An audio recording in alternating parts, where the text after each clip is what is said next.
Hello everyone. Today I will give you a very brief introduction of this new plant. The H plant is mainly responsible for assembling a series of special purpose vehicles, such as truck-mounted aerial working platforms, wreckers, bridge inspection vehicles, and so on. This new plant covers an area of about 80 acres, and the area of structure is 30,000 square meters. This project is devoted to advancing the development of intelligent manufacturing and implementing digital and flexible production process.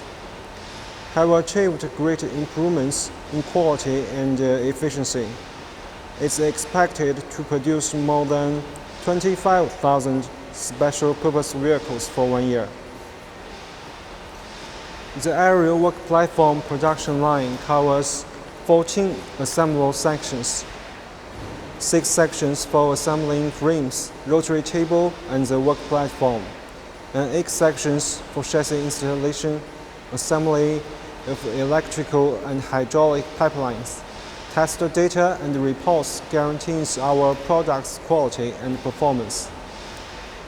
Now, here is the aerial work platform with blue plate on the assembly line. The blue plate one almost a star product in the market. It's designed for weight limit in the cities.